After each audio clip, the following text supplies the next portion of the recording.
Hello my dear learners, welcome to as sure shot. मेरा नाम है मयूरी भागवानी और आज की डेट है 2 जनवरी। 2 जनवरी 2023 आज हो चुका है। जनवरी की शुरुआत हो गई है, नए साल की शुरुआत हो गई और इन नए साल के साथ बुलंद इरादों की शुरुआत हो चुकी है। ये बुलंद इरादे आपके और मजबूत हों, हमारे बुलंद इरादे और मजबूत हों। और आप लोगों के लिए विशेष यही है कि जो ड्रीम आपने, आपके पेरेंट्स ने आपके लिए देखा है, उसके लिए कंटिन्यूअसली आप मेहनत करते रहो, लगे रहो और जल्दी से जल्दी अपने इस ड्रीम को रियलाइज होते हुए देखो। अपने नाम के आगे IAS देखो। ओके, चलिए बढ़ते आगे और आज के द हिंदू एनालिसिस की शुरुआत करते हैं। 2 दिन से मैं द हिंदू एनालिसिस पब्लिश नहीं कर पा रही थी। आपको आवाज सुन के लग ही रहा होगा, वायरल हो गया है, ठीक है, तो बहुत हालत खराब थी इसीलिए नहीं हो पाया। लेकिन कोई बात नहीं, आज से प्रॉपर रिज्यूम कर रहे हैं। और आज का पहला टॉपिक हम देखने वाले हैं, India ask Pakistan to free prisoners. Okay, इसी के साथ कई सारे और भी इंपॉर्टेंट टॉपिक्स हैं, एक एक करके देखते हैं। लेकिन उससे पहले बता दूं कि सिर्फ और सिर्फ 146 डेज बचे हैं यूपीएससी प्रीलिम्स में। 2023 का जो प्रीलिम्स है, आप सभी को पता होगा, 28 मई को शेड्यूल्ड है और 2022 खत्म हो चुका है, पूरा साल खत्म हो चुका है। 2023 लग चुका है, 5 महीने से भी कम का समय है। 1 फरवरी को आपका यूपीएससी नोटिफिकेशन भी आ जाएगा। तो big big big alert for all of those जो प्रीलिम्स की तैयारी में लगे हुए हैं और अपने ड्रीम को रियलाइज करना एक्चुअल में चाहते हैं। Okay, but today also has a pinch of positivity. ठीक है, तो आज के दिन की पिंच ऑफ पॉजिटिविटी है, go laugh in the places you have pride, change the narrative. Narrative ही बदल दो, नजरिया ही बदल दो। Everything is in your hand, everything is in your control. कोई भी चीज आपको तब तक हरा नहीं सकती, तब तक झुका नहीं सकती, तब तक सैड नहीं कर सकती जब तक आप उसको ये परमिशन नहीं देते। तो जाइए उन्हीं जगह पे जहां पे कभी ना कभी आप रोए हो, वहां पे जाकर खिलखिलाइए, हंसिए। बेसिकली उन मोमेंट्स को भी चेरिश करो जो आपके लिए नॉट सो गुड रहे हैं। ओके, और यही आपको और स्ट्रांग बनाएगा। कभी लगता है कि डिमोटिवेटेड फील हो रहा है तो ठीक है, it is basically the part of the process. Okay, चलिए बढ़ते हैं आगे। एंड आप सभी को बता दूं कि हम लाए हैं एक रिवोल्यूशनरी प्रोग्राम। सच में रिवोल्यूशनरी इसीलिए क्योंकि बहुत ही बढ़िया रिस्पॉन्स इसका मिल रहा है। और यूपीएससी 2023 की तैयारी अब हो रही है ₹23 ओनली में। लक्ष्य प्रोग्राम हमने लॉन्च किया है, कल ही ये प्रोग्राम लॉन्च किया है। अगर आप इसके बारे में नहीं जानते हो तो चैनल पे हमारे जाओ, वीडियो को देखो। ये वाली वीडियो बहुत जरूरी है, ऊपर यहाँ पे भी ब्लिंक हो रहा होगा इसका, ठीक है, यहाँ पे आप जाके इस वीडियो को देख सकते हो। क्या क्या इसके अंदर मिलेगा? 150+ करंट अफेयर्स की कवरेज होगी through video lectures, current affairs quiz वो भी डेली। इसके अलावा ज्योग्राफी के फ्री मैपिंग सेशन है, लाइव डाउट सेशन है, लाइव स्ट्रैटेजी सेशन है एंड व्हाट नॉट। तो जल्दी जल्दी करो क्योंकि देखो इंफ्रास्ट्रक्चर लिमिटेड है और जैसे ही सीट्स फिलअप हो जाएंगी इंफ्रास्ट्रक्चर खत्म हो जाएगा और फिर हमको ये 23 को बढ़ा के 2300 करना पड़ेगा, ठीक है, क्योंकि और इंफ्रास्ट्रक्चर खरीदना पड़ेगा। हम भी कोई अंबानी के खानदान से तो नहीं है, है ना। चलिए बढ़ते हैं आगे। और पहला आज का आर्टिकल, पहला आर्टिकल है, India ask Pakistan to free prisoners says ready to solve humanitarian matters.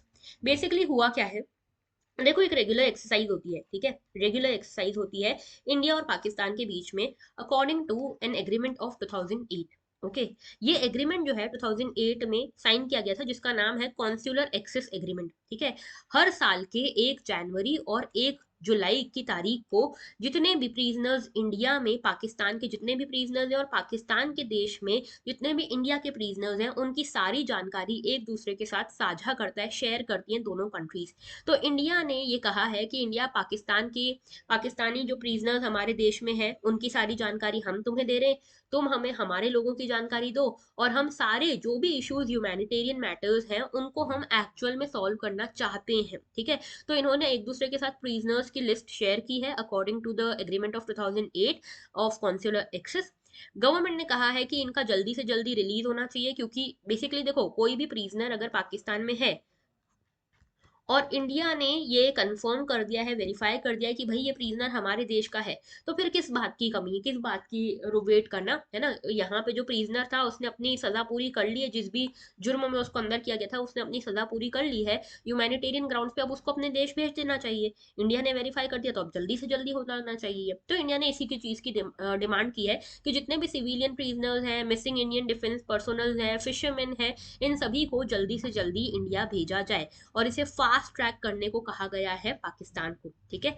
और यहाँ पे बेसिकली कहा गया है कि जो जितने भी, अगर टोटल बात करें तो मिनिस्ट्री ने ये बात बताया कि इंडिया की साइड पे अगर आप देखोगे तो टोटल पाकिस्तान के 339 पाकिस्तानी सिविलियन प्रिजनर्स हैं, 95 फिशरमैन है पाकिस्तान के इंडिया में जो कैद हैं, ठीक है। और अगर इंडिया की बात करी जाए तो इंडिया के 22 सिविलियन प्रिजनर्स हैं वहां पे, 30 फिशरमैन है, ठीक है। और इसके अलावा 631 इंडियन फिशरमैन है जिनको जल्दी से जल्दी वापस भेजने की बात की गई है। 2 इंडियन सिविलियन प्रिजनर्स है उनको वापस भेजने की बात की गई है। 30 जो फिशरमैन है और 20 सिविलियन प्रिजनर्स, इनका भी कहा गया कि जल्दी से जल्दी इनको भी वापस लाया जाएगा हमारे अपने देश में। तो दोनों साइड ने एक दूसरे के साथ जो लिस्ट है प्रिजनर्स की वो शेयर की है। इसी के साथ न्यूक्लियर फैसिलिटीज की भी जो लिस्ट है वो भी शेयर करी है, क्योंकि 1988 में हमारे बीच में एक पैक्ट हुआ था कि हम एक दूसरे के ऊपर अटैक्स नहीं करेंगे, न्यूक्लियर प्रिवेंशन करना है, न्यूक्लियर इंस्टॉलेशन जो भी हम आपस में लगाएंगे, जैसे इंडिया ने जो लगाई, पाकिस्तान ने जो लगाई, एक दूसरे को जानकारी दे देंगे। और यहाँ पे इस लिस्ट के थ्रू क्या होगा कि हम एक दूसरे के ऊपर किसी भी तरह का न्यूक्लियर अटैक नहीं करेंगे इस एग्रीमेंट के अंतर्गत। और इसकी कंडीशन यही है कि एक दूसरे के साथ हमको इन्फॉर्मेशन शेयर करनी पड़ेगी। तो हम दोनों ने एक दूसरे के साथ करी है ये इन्फॉर्मेशन शेयर, ओके। और ये जो एक्सचेंज है, इसके बावजूद मतलब देखो अभी हमारी जो कंडीशन है इंडिया और पाकिस्तान की, they are not very good, like India Pakistan relation are not in a very good state, okay. पहला तो टेररिज्म का मुद्दा है, आप सभी को पता है, ऊपर से तालिबान अलग आ गया है, ठीक है। दूसरा मुद्दा है हमारा कश्मीर का मुद्दा, ठीक है। और इसी दोनों के मुद्दे के बाद भी हमने ये दोनों एग्रीमेंट्स, 2008 का जो कॉन्सुलर एक्सेस का एग्रीमेंट है और 1988 का जो न्यूक्लियर इंस्टॉलेशंस की लिस्ट शेयर करने का एग्रीमेंट है, वो दोनों को हमने अवॉइड किया है, क्योंकि India is ultimately a responsible democracy, okay. Responsible nation है, responsible super power, responsible potential super power बनने जा रहा है, ओके। चलिए बढ़ते हैं आगे। तो देखो यहाँ पे कुछ मुद्दे बताती हूँ मैं आपको, जैसे अभी ये बात करी ना जो इंडियन प्रिजनर्स वहां पे हैं, वैसे कई सारे इंडियन प्रिजनर्स हैं। आपने एक मूवी देखी होगी सरबजीत, अगर आपने वो मूवी देखी होगी तो आपने देखा होगा कि किस तरह से अनजाने में इंडिया के कुछ सिविलियंस बॉर्डर पार कर जाते थे पहले, ठीक है, क्योंकि प्रॉपर बॉर्डर हुआ नहीं करती थी, तो बॉर्डर पार कर जाते थे और वहां पे उनको कैसा ट्रीटमेंट मिलता था, और इतना कोशिशों के बाद भी इंडिया वो वापस नहीं आ पाते थे, ठीक है। तो यहाँ पे उसी तरह के कई सारे किस्से बताए हैं। आप सभी ने देखा होगा कि अभी बीच में एक हमारे लेफ्टिनेंट थे, लेफ्टिनेंट अभिनंदन, वो भी उस साइड चले गए थे। तो उस टाइम तो इंडिया ने बहुत बोल्ड स्टेप्स लिए थे, बहुत स्ट्रांगली अपना पॉइंट रखा था और उन्हें वापस बुला लिया था। लेकिन ऐसा हर किसी के साथ नहीं हो पाता।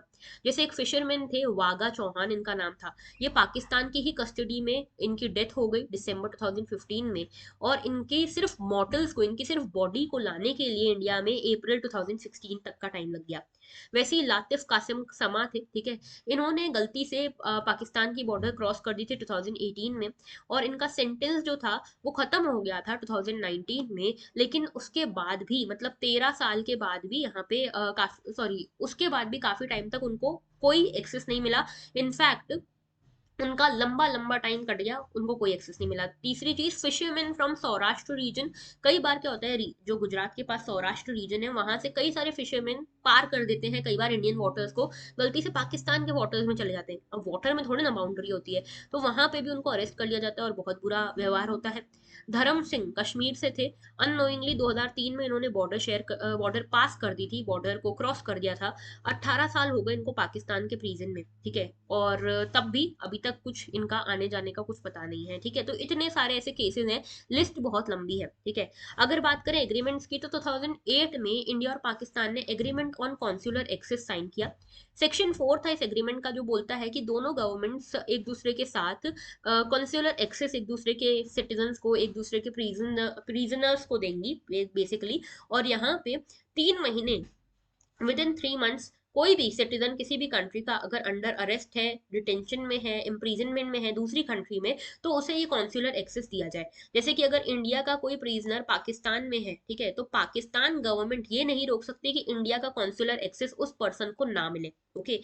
सेक्शन 5 इस एग्रीमेंट का बोलता है कि 1 महीने में जैसे ही कंफर्म हो जाता है कि भाई ये वाला पर्सन जो है ये इंडिया से बिलोंग करता है, इंडिया इसकी हामी भर देता है, तो इसको तुरंत 1 महीने के अंदर अंदर इसको रिलीज करके इसे वापस अपने देश भेज देना देना होगा, ठीक है, ये सब यहाँ पे लिखा हुआ है बेसिकली।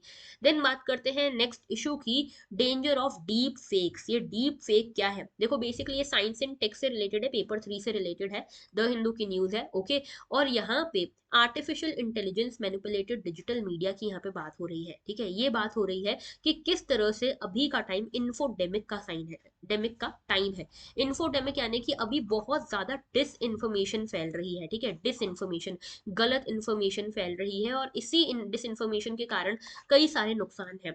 मेजर नुकसान है विमेन को, विमेन की मोडेस्टी को, पोर्नोग्राफी में ये डीप फेक्स यूज हो रहे हैं, गवर्नमेंट्स के को उखाड़ फेंकने के लिए डेमोक्रेसी के अगेंस्ट ये डीप फेक्स यूज हो रहे हैं, ठीक है, और बड़े सेलिब्रिटीज जो हैं उनकी आइडेंटिटी थेफ्ट के लिए ये इस तरह के डीप फेक्स यूज हो रहे हैं एंड व्हाट नॉट, ठीक है, हर जगह पे ये फ्रॉड के लिए, डिस इन्फॉर्मेशन फैलाने के लिए डीप फेक्स यूज हो रहे हैं। क्या है ये डीप फेक्स, बात करेंगे इसकी, ओके। तो देखो पहले ये देखो, डीप फेक टेक्नोलॉजी जो है ना एक ऐसी मेथड है जिसके थ्रू आप किसी का भी वीडियो, इमेज, ऑडियो, इन सबको मैनिपुलेट कर सकते हो। जैसे आप देखते हो ना किसी पर्सन का ये पूरा पर फोटो है, इस फोटो को आप एडिट करके किसी का भी रूप दे सकते हो, ठीक है, वीडियोस को एडिट करके किसी का भी रूप दे सकते हो। जैसे अभी एक बीच में बहुत वीडियो चल रहा था, ट्रेंड कर रहा था ट्विटर पे, मोनालिसा की पेंटिंग आप लोगों ने देखी होगी। तो मोनालिसा का जो फेस था ना वो हिल रहा था, वो गा रहा था, इस तरह की एक पेंटिंग, मतलब इस तरह का वीडियो था, वो डीप फेक से ही बना हुआ था।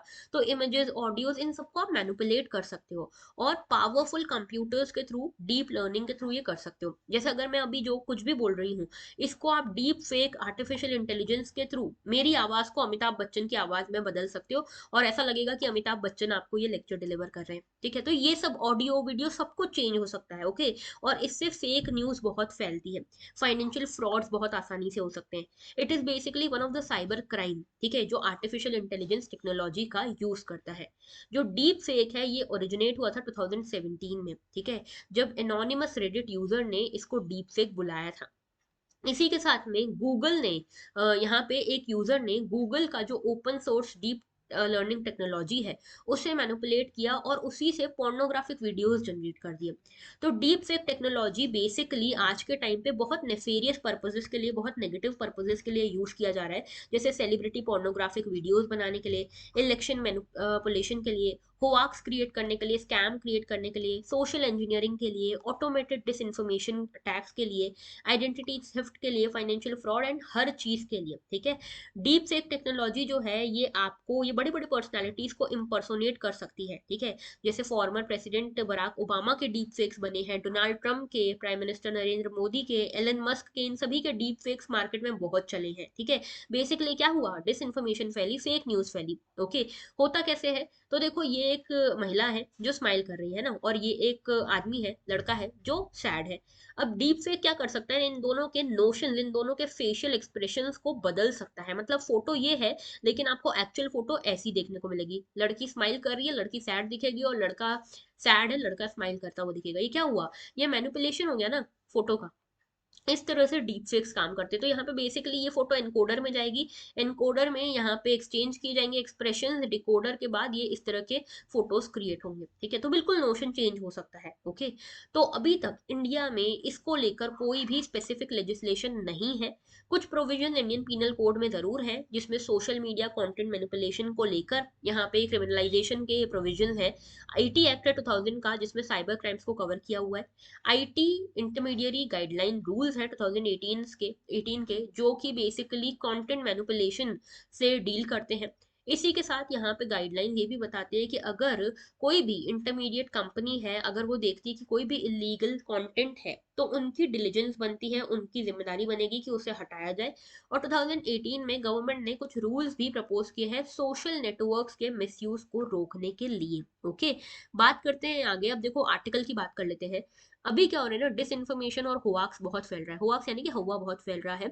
सोशल डिस्कॉर्ड इसके चक्कर में बढ़ रहा है, पोलराइजेशन होता जा रहा है, मतलब हिंदू मुस्लिम इस तरह के झगड़े होते जा रहे हैं सोसाइटी में। इनटॉलरेंस जो है ना वो इस चक्कर में बहुत बढ़ रहा है। जैसे अभी आपने देखा भी होगा, बीच में स्मृति ईरानी मैम की एक फोटो बहुत वायरल हो रही थी। उसमें वो लैपटॉप पे काम करती हुई देखी जा रही थी और उनके पास में एक पानी का ग्लास था। इसको किसी ने मैनिपुलेट किया और ऐसा दिख रहा था कि स्मृति ईरानी मैम जो है वो राहुल गांधी की भारत छोड़ो कांग्रेस की यात्रा जो है, भारत छोड़ो यात्रा, वो देख रही है लैपटॉप में और पास में कोई बियर का ग्लास रखा है। ठीक है, तो इस तरह से मैनिपुलेट की हुई थी किसी ने वो फोटो। तो ये क्या है बेसिकली, यहाँ पे और ज्यादा इंटॉलरेंस बढ़ रहा है, इस तरह से होवाक्स बढ़ रहा है सोसाइटी में। और ये क्या है, डिसइंफॉर्मेशन फैल रही है इस चक्कर में। तो बेसिकली ये जो नेशन स्टेट एक्टर्स हैं या फिर जो नॉन स्टेट एक्टर्स हैं या आइडियोलॉजिकल बिलीवर्स हैं, वायलेंट एक्सट्रीमिस्ट हैं, ये इस तरह की चीज़ों का यूज़ करते हैं और सोशल मीडिया पे नरेटिव सेट करने की कोशिश करते हैं। ठीक है, तो ये डीप फेक क्या है ये बता चुकी हूँ। डिजिटल मीडिया होता है deep fake, basically video, audio, image हो सकता है जिसको मैनिपुलेट किया गया है, एडिट किया गया है आर्टिफिशियल इंटेलिजेंस के थ्रू। आसान सी भाषा में, edited video, manipulated video, audio, कुछ भी हो सकता है, आर्टिफिशियल इंटेलिजेंस डीप लर्निंग के थ्रू ये किया जाता है। इसको डिजिटल फॉल्सिफिकेशन भी कहते हैं, यानी कि आप डिजिटली किसी को धोखा दे रहे हो इसके थ्रू। डीप फेक्स जो है, इससे क्या होता है कि यहाँ पे जो एक्सेस है कमोडिटी क्लाउड कंप्यूटिंग का, public research, artificial intelligence algorithm का, डाटा का, अवेलेबिलिटी का, मीडिया की, इन सभी के कारण यहाँ पे ये आप इस तरह की डीप फेक्स जनरेट कर पाते हो।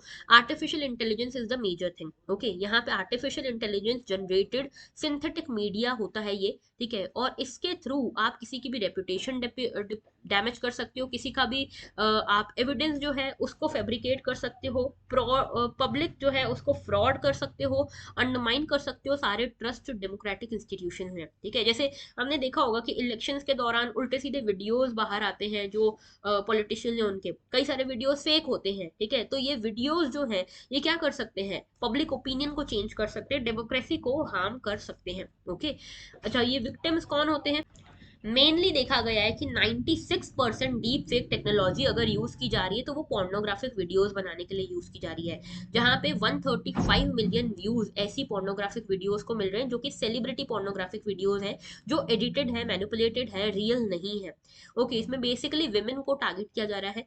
इसी के साथ में जो विमेन है उनको सिर्फ एक सेक्सुअल ऑब्जेक्ट तक रख दिया गया है, सीमित कर दिया गया है, रिस्ट्रिक्ट कर दिया गया है उनकी आइडेंटिटी को।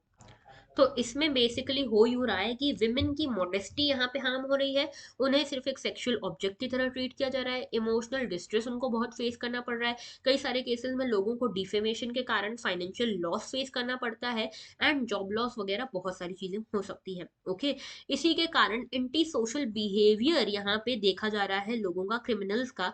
और साथ में ये जो डीप फेक है short term and long term दोनों टाइम्स पे हार्म कर सकता है।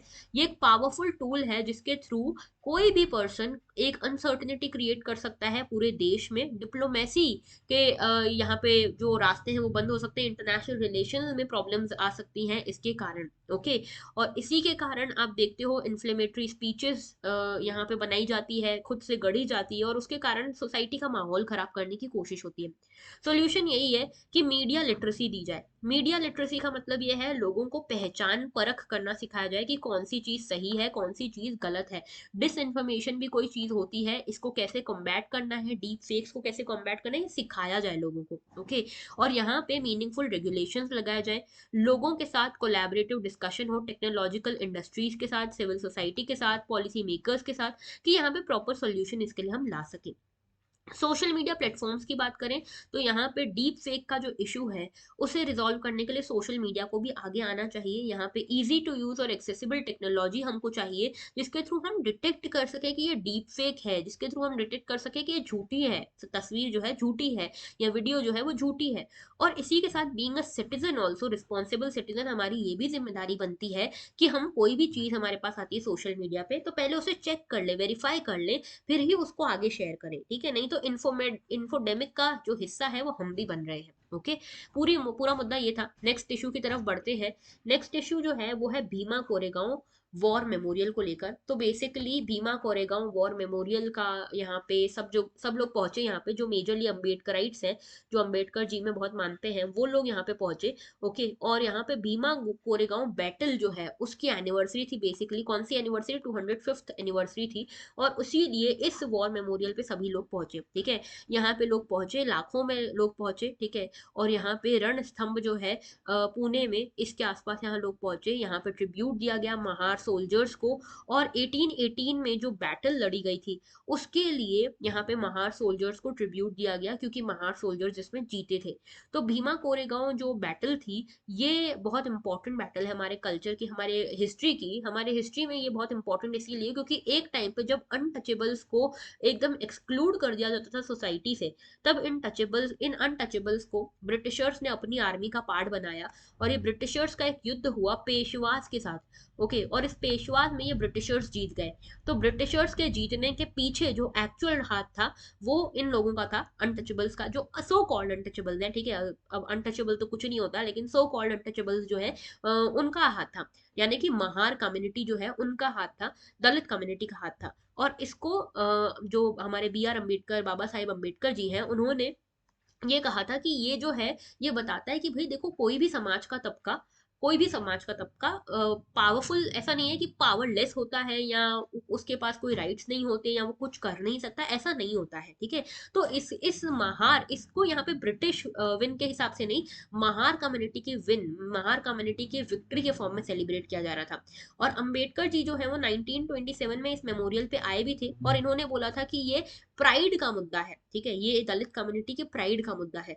तो इसके बारे में फिर बहुत कंट्रोवर्सी हो गई थी। ठीक है, कि आप पेशवास के अगेंस्ट कैसे बोल रहे हो, जो इंडियंस थे, या ब्रिटिशर्स की साइड ले रहे हो, एंड सो ऑन। बहुत बड़ी कंट्रोवर्सी हुई थी। हमें एकदम न्यूट्रल होके इस चीज को समझना है कि देखो भाई, मुद्दा था भीमा कोरेगांव बैटल का, जिसमें महार कम्युनिटी इन्वॉल्व थी ब्रिटिशर्स की साइड से। और इनको इनको इनका ये परसेप्शन है कि भाई, हम जो है महार कम्युनिटी को आप लोग अनटचेबल कहते हो, एक्सक्लूड कर देते हो, लेकिन देखो हमने इतना बड़ा वॉर अकेले जीता, विक्ट्री कर दिलवाई यहाँ पे ब्रिटिशर्स को।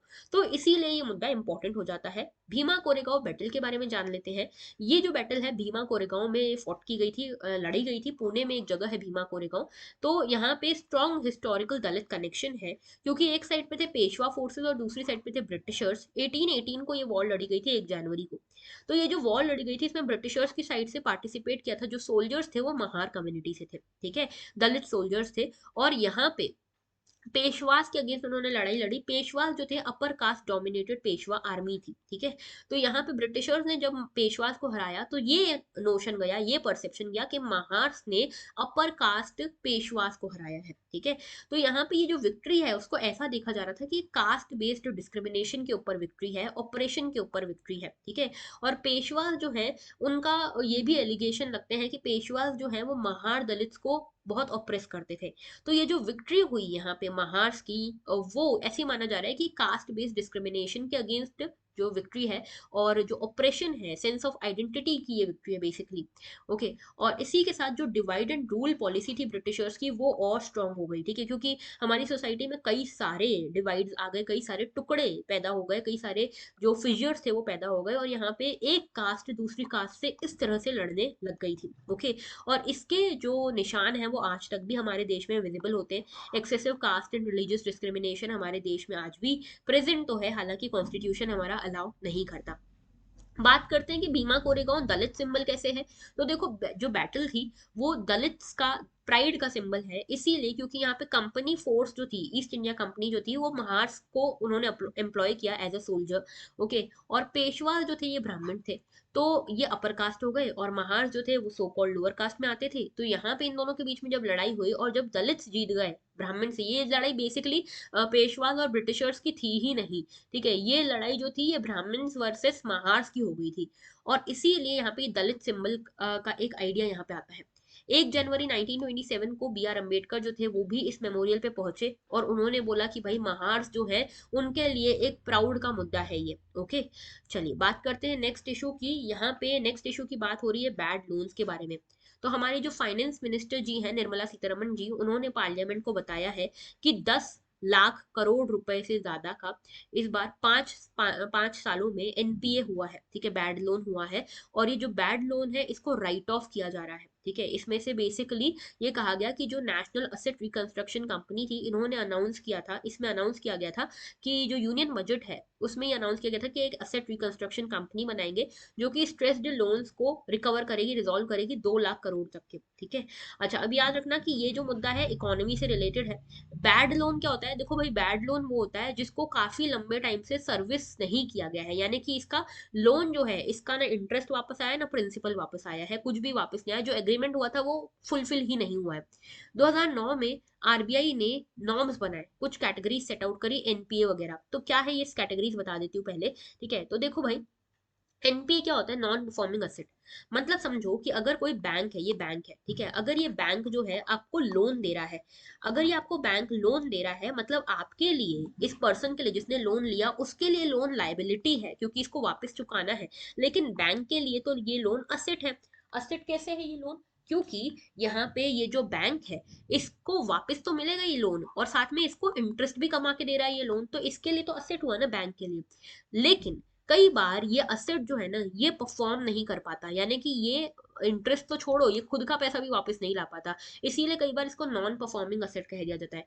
यानी कि वो लोन्स जो दिए तो गए थे लोगों को इस प्रॉमिस पे कि भाई ये लोग जो है प्रिंसिपल और इंटरेस्ट दोनों पे करेंगे, लेकिन ये लोन जो है सिर्फ चले गए, यानी कि ये पैसा पूरा डूब गया है, वापस कुछ नहीं आया है। और यहाँ पर टाइम लिमिट होती है 90 डेज की। अगर 90 डेज में इंटरेस्ट या फिर प्रिंसिपल कुछ भी वापस नहीं आया है लोन का, तो ये हो जाता है नॉन परफॉर्मिंग असेट। असेट तो है लेकिन कुछ परफॉर्म नहीं कर रहा। ओके। तो नॉन परफॉर्मिंग असेट एक ऐसा लोन या एडवांस है जिसका प्रिंसिपल या इंटरेस्ट पेमेंट 90 डेज से ज्यादा से ओवरड्यू है।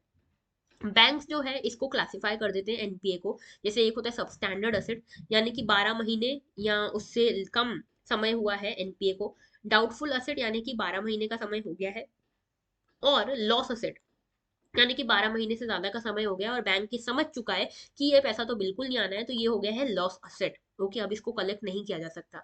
ये है बेसिकली बैड लोन। ओके। और इसमें आरबीआई ने 2009 में एक इसका सॉल्यूशन निकाला कि भाई ये बोला गया कि एनपीए को आपको रिकॉग्नाइज करना है। और यहाँ पे ये बोला गया कि if an asset has been doubtful for a certain period of time, the value of asset must be provided. तो जैसे बोला ना, पहले डाउटफुल होगा, स्ट्रेस्ड असेट होगा, फिर लॉस असेट बन जाएगा, है ना। तो यहाँ पे बेसिकली बात यही है कि असेट स्टैंडर्ड हो तो ठीक है, लेकिन असेट अगर जैसे जैसे डाउटफुल होने लगे वैसे वैसे उसमें रिस्क एलिमेंट ऐड होने लगता है। लेकिन यहाँ पे राइट ऑफ की बात है। राइट ऑफ क्या है भाई? राइट ऑफ का मतलब क्या है कि जैसे देखो, अब लोन, जैसे बैंक है, ये बैंक ने मान लो किसी को लोन दिया 2 करोड़ रुपए का, और ये 2 करोड़ रुपए वापस आए ही नहीं, ये 2 करोड़ रुपए एनपीए हो गए।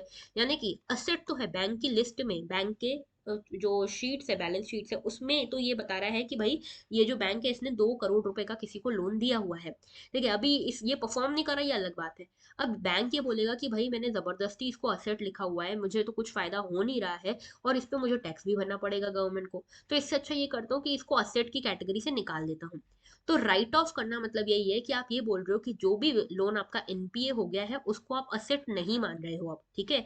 और यहाँ पे इससे क्या होगा कि आपके एनपीए लेवल्स कम हो जाएंगे आपके बैलेंस शीट्स में, और ये आप इसको ये बोलोगे कि भाई ये जो लोन है ये डिफॉल्ट हो चुका है, लॉस हो चुका है हमको, तो बैंक ये मान लेता है कि ये पैसा जो है हमारा लॉस में गिना जाएगा, हमारे असेट में नहीं गिना जाएगा। ओके।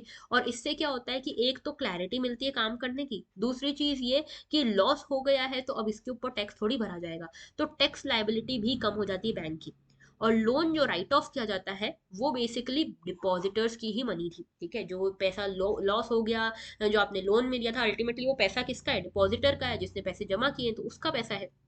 ओके। तो ये राइट ऑफ। लेकिन राइट ऑफ करने से मिलता क्या है? क्या ये राइट ऑफ अगर आपने कर दिया, तो बैंक ने अगर ये मान लिया है कि ये लॉस लॉस है हमारा, बेसिकली एनपीए भी नहीं है, तो क्या बैंक अब इसको रिकवर नहीं कर सकती? देखो, चांसेस बहुत कम हो जाते हैं कि ये रिकवर होगा। लेकिन लोन अकाउंट अभी क्लोज नहीं हुआ है, और लोन अकाउंट क्लोज नहीं हुआ है इसका मतलब कि बैंक के पास अभी भी राइट टू रिकवरी तो है, बैंक ने अपना ये राइट छोड़ा नहीं है। तो यहाँ पे बैंक या लेंडर जो है वो लोन अमाउंट को रिकवर करने की कोशिश पूरे पुरजोर तरीके से कर सकता है, लेकिन चांसेस कम हो जाते हैं। ओके।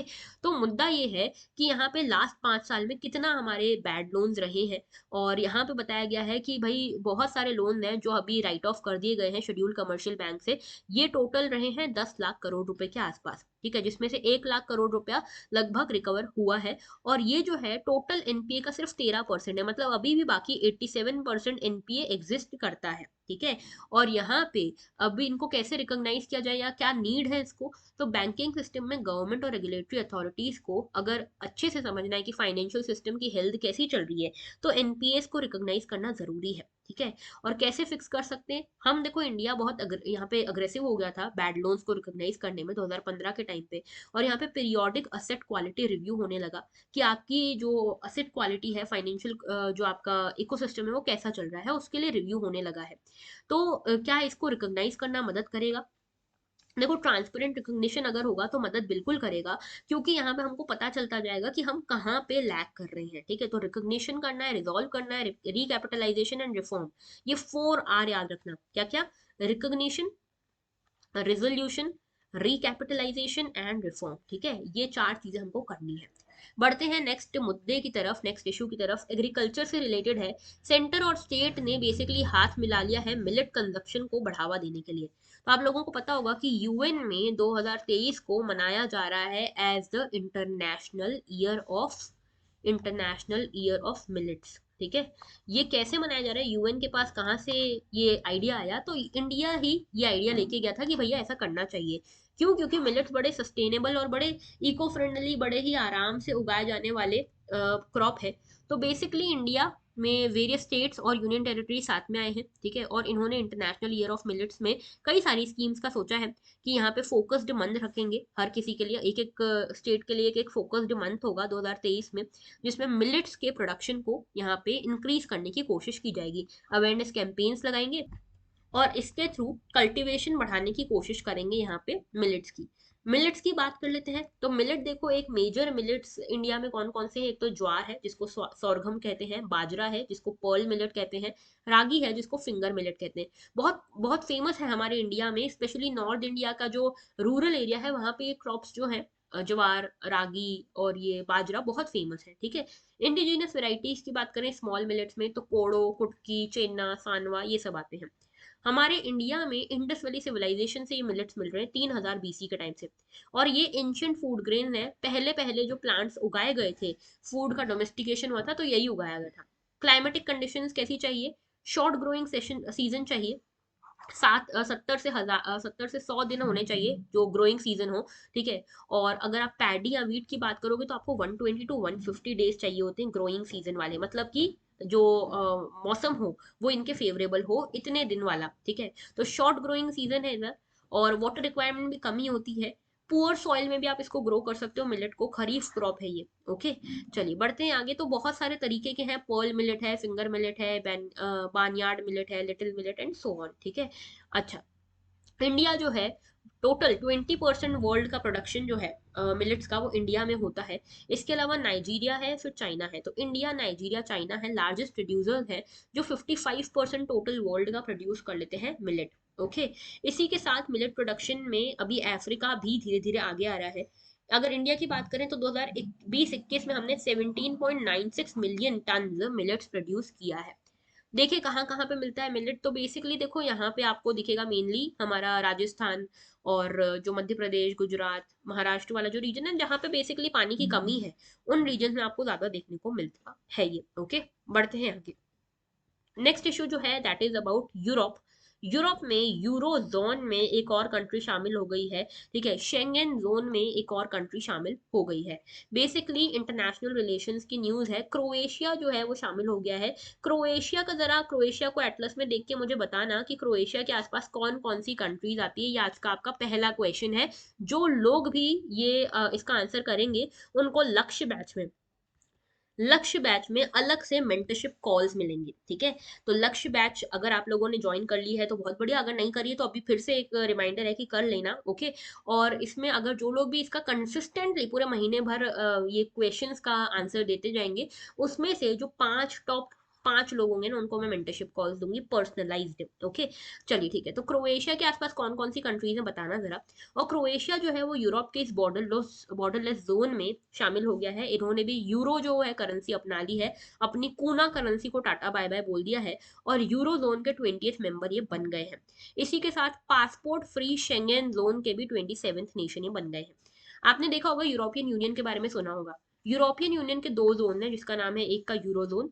यूरो जोन वो जोन है जहाँ पे करेंसी यूरो यूज होती है, मतलब वो कंट्रीज यूरोपियन यूनियन की जो यूरो करेंसी को यूज करती है। और दूसरा है शेंगन जोन। ये जो शेंगन जोन है ना, ये वो जोन है जहाँ पे पासपोर्ट नहीं लगता एक कंट्री से दूसरी कंट्री में जाने के लिए। तो कभी यूरोप की ट्रिप प्लान करो ना, तो इस शेंगन जोन में करना, क्योंकि पासपोर्ट आपको अलग अलग नहीं लगेगा, ठीक है, मतलब अलग अलग जगह नहीं लेना पड़ेगा वीजा एंड ऑल। ओके, चलिए बात करते हैं यूरो जोन की। तो यूरो जोन जो है 19 मेंबर्स का एक ग्रुप है। यूरोपियन यूनियन के ही ये 19 मेंबर्स हैं जो यूरो यहाँ पे यूज करते हैं। अभी इसके साथ क्रोएशिया आ गया है, तो क्रोएशिया के आने से ये 20 कंट्रीज का ग्रुप बन गया है। 8 यूरो मेंबर्स हैं, ठीक है, जो बेसिकली यूरो यूज नहीं करते हैं, जिसमें बुल्गारिया, क्रोएशिया, अब तो क्रोएशिया हट गया है, तो अब ये 7 हो गए, ठीक है। तो चेक Republic, Denmark, Hungary, Poland, Romania and Sweden हो गए हैं। ओके, मैस्ट्रिच ट्रीटी से आप सभी को पता होगा यूरोपियन यूनियन बना है, 1993 की ट्रीटी है। और इसी के बाद जब सभी कंट्रीज ने यूरो को, मतलब इतनी कंट्रीज, 19 कंट्रीज ने जब यूरो को अपना लिया था, तो ये यूरो जोन बन गया था 1999 जनवरी 1 को। ओके, ठीक है, नेक्स्ट हमारा मुद्दा है एडिटोरियल। बेसिकली बहुत ही शानदार सा एडिटोरियल है जो इंडिया को दिखाता है आईना। आईना दिखाता है एशियन सेंचुरी के बारे में। इंडिया बार बार बोलता है ना कि भाई हम नॉन अलाइनमेंट मूवमेंट की तरफ इंक्लाइंड है, या हमको इस पार्टी या इस पार्टी की तरफ नहीं होना, हमको बायपोलर वर्ल्ड चाहिए ही नहीं, हमको यूनिपोलर वर्ल्ड चाहिए ही नहीं। ऐसा वर्ल्ड चाहिए ही नहीं कि जिसमें सिर्फ यूएस डोमिनेट करे, या सिर्फ रशिया डोमिनेट करे, या सिर्फ चाइना डोमिनेट करे, हमको ऐसा वर्ल्ड चाहिए नहीं। हमें चाहिए एक मल्टीपोलर वर्ल्ड। और ये मल्टीपोलर वर्ल्ड भी ऐसा जिसमें एशिया की डोमिनेंस हो। लेकिन इस एडिटोरियल में जो ऑथर है वो बताते हैं कि भाई अगर मल्टीपोलर वर्ल्ड हो जाता है और एशिया की डोमिनेंस हो जाती है, फिर भी इंडिया जो है उसके लिए चैलेंजेस तो बहुत सारे रहेंगे। क्या क्या है, देखो भाई, ये बोला गया कि 2022 बड़ा मोमेंटस ईयर रहा। 2023 में भी हो सकता है कई सारे मुद्दे हमको देखने पड़े, जैसे कि अभी हमने देखा यूएस का मुद्दा है, चाइना का वन चाइना पॉलिसी है, ताइवान का मुद्दा है, रशिया यूक्रेन का मुद्दा है। ये सब मुद्दे चल रहे हैं, ठीक है। ऐसे में एशिया जो है वो पावर सेंटर बन गया है। दो मेजर पावर्स अभी हैं, देखो एशिया की साइड पे रशिया है और चाइना है, ठीक है। इसके अलावा सऊदी अरेबिया, टर्की, ये कुछ छोटी मोटी रीजनल पावर्स भी हैं, इंडिया भी है, ठीक है। अब देखो, अभी देखा जा रहा है कि अगर मान लो ये एशियन सेंचुरी होती है जहां पे एक मल्टी पोलर वर्ल्ड होता है और एशिया जो है वो सेंटर पे होता है, तो क्या इंडिया के लिए ये अच्छा रहेगा? तो बेसिकली क्वेश्चन ये पूछा गया है। तो देखो, क्वेश्चन का आंसर देते हैं ऑथर कि एशियन सेंचुरी या मल्टीपोलैरिटी के बारे में। देखो, कोई भी मीनिंगफुल मतलब नहीं है एशियन सेंचुरी का यूनिपोलर वर्ल्ड में। जब तक सिर्फ यूएस डोमिनेटेड है तब तक कोई एशियन वर्ल्ड तो हो नहीं सकता। इसके लिए मल्टीपोलर वर्ल्ड चाहिए जहाँ पे रशिया, चाइना, जापान, इंडिया और कुछ और रीजनल पावर्स जो है वो अपना अपना यहाँ पे पावर डोमिनेट करें। लेकिन एक अल्टरनेटिव ये भी है कि हो सकता है वर्ल्ड जो है वो चाइना डोमिनेटेड एशिया का हो, जहाँ पे एशिया तो डोमिनेट कर रहा है लेकिन एशिया में भी जो हेजीमनी है वो चाइना की चल रही है। वर्ल्ड जो है वो एक मल्टीपोलर एशिया की तरफ भी जा सकता है। तो मल्टीपोलर वर्ल्ड जो है उसमें अलायंसेस शिफ्ट होंगे, फॉर्मल इनफॉर्मल हर तरह के अलायंसेस शिफ्ट होंगे। स्टेबिलिटी जो आज के करंट वर्ल्ड में है वो भी शिफ्ट होगी, क्योंकि आपने देखा है कि यूएस चाइना अगर थोड़े भी आसपास आ जाते हैं, कंपटीशन जैसा बनता है, तो यहाँ पे दोनों के बीच में किस तरह के ट्रेड वॉर्स होते हैं। तो हो सकता है आगे भी हो। और मल्टीपोलैरिटी सिर्फ डिजायरेबल तो है, लेकिन आप बहुत लंबे समय तक मल्टीपोलैरिटी देख नहीं सकते। मल्टीपोलैरिटी अल्टीमेटली यहाँ पे ड्रॉ डाउन हो जाएगी बायपोलैरिटी की तरफ, मतलब दो ही कंट्रीज एंड में बचेंगी कॉम्पीट करती हुई दिखती हुई। और इंडिया किस तरह की मल्टीपोलैरिटी चाहता है? इंडिया चाहता है ऐसी मल्टीपोलैरिटी हो जिसमें सब लोग एक साथ पीसफुली रहें, ठीक है। इंडिया चाहता है ऐसी मल्टीपोलैरिटी हो जहाँ पे इंटरनेशनल लॉ फॉलो हो, सॉवरेनिटी को रिस्पेक्ट की जाए, दूसरों की इंटीग्रिटी रिस्पेक्ट की जाए, peaceful negotiation and so on. लेकिन ऐसा होते हुए दिख रहा नहीं है।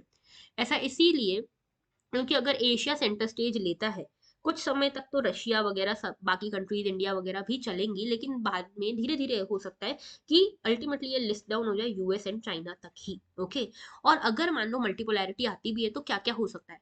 ट्रेड जो है उसका, जो ट्रेड का या ग्लोबलाइजेशन का जो वेपनाइजेशन यूएस करता है, यूएस क्या करता है, सबको चमकाता है ना कि मैं तुम्हारे अगेंस्ट सैंक्शन लगा दूंगा, काटसा लगा दूंगा, इसको नहीं जाने दूंगा, उसको नहीं जाने दूंगा, अपनी मनमर्जी चलाता है। वो वेपनाइजेशन जो है ना ट्रेड का, वो बंद हो जाएगा। इसके अलावा यहाँ पे जो स्विफ्ट सिस्टम है, अभी एक मैसेंजर सिस्टम चलता है, इकोनॉमिक मैसेंजर सिस्टम है स्विफ्ट, ये चलता है, ये भी हो सकता है कि उतना काम का ना हो।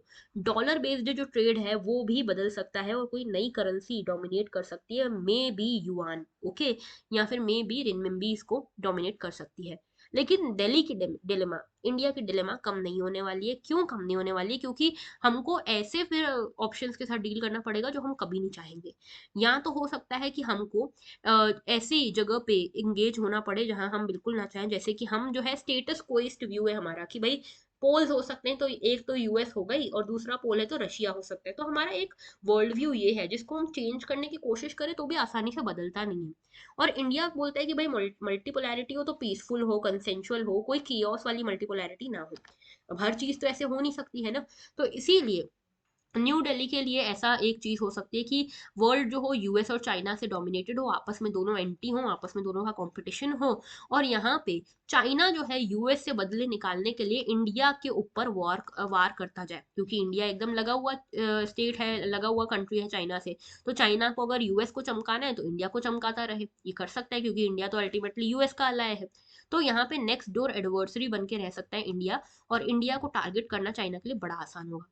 दूसरी चीज ये कि हो सकता है कि चाइना और यूएस आपस में साथ में आ जाए, अकोमोडेशन हो जाए, लेकिन वो भी फिर ठीक नहीं है, क्योंकि यहाँ पे दोनों अपने हिसाब से, अपनी सहूलियत के हिसाब से काम करेंगे, इंडिया को ऐसे ही for granted, taken for granted लेंगे। ओके।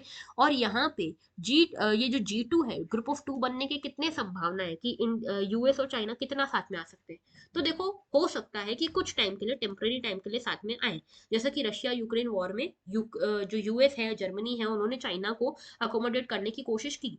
लेकिन लॉन्ग टर्म में ये दिखता हुआ नहीं दिख रहा, ठीक है, लाइक ऐसा होता हुआ नहीं दिख रहा। तो इंडिया जो है, अगर मान लो ऐसी सिचुएशन आती है, तो इंडिया का कोई महत्व रह ही नहीं जाएगा, क्योंकि जो एशिया बन जाएगा ना, वो पोस्ट इंडिया साउथ एशिया बन जाएगा। मतलब इंडिया का दौर खत्म, और इंडिया के दौर खत्म होने के बाद वाला साउथ एशिया रह जाएगा फिर हमारा देश। ओके। तो यहाँ पे चाइना डोमिनेटेड वन हो जाएगा, क्योंकि चाइना के पास देखो मिलिट्री पावर भी है, इकोनॉमिक पावर भी है, मटेरियल पावर भी है। और देखा जाएगा तो हम यहाँ पे कभी बेल्ट एंड रोड इनिशिएटिव में फंसे हुए हैं, डेट ट्रैप में फंसे हुए हैं, मिलिट्री पावर में फंसे हुए हैं, ऐसा सभी देखने को मिल सकता है। तो ये सिचुएशन हो सकती है, इसलिए इंडिया जो भी करे ना वो सोच समझ के करे। ये सब कहा हुआ है यहाँ पे ऑथर ने। ओके। तो ये था हमारा एडिटोरियल एंड आज का मैपिंग क्वेश्चन, यानी कि question 2 of the day. Question 2 of the day है, ये देख रहे हो, सी ऑफ मरमरा। ये सी ऑफ मरमरा कहाँ पे लोकेटेड है? बेसिकली यहाँ तो आपको काफी कुछ दिख रहा है, लेकिन मैं चाहती हूँ एटलस में जाके देखो सी ऑफ मरमरा के बारे में। सी ऑफ मरमरा के आसपास कौन कौन सी कंट्रीज है, ठीक है, एक तो ये बताओ। दूसरा बताओ कौन कौन सी वाटर बॉडीज है इसके पास में। Okay.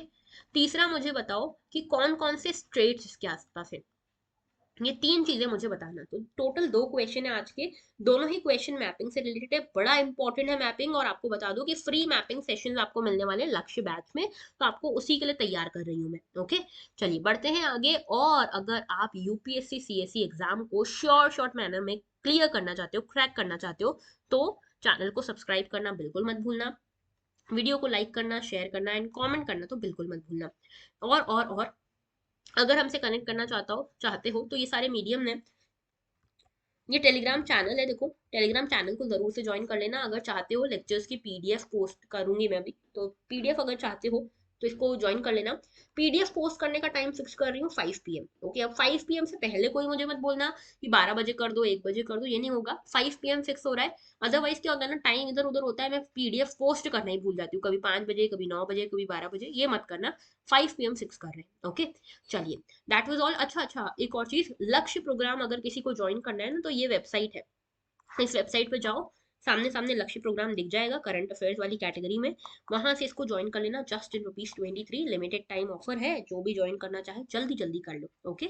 All right, then thank you for being here, for watching the lecture, and have a very very good day.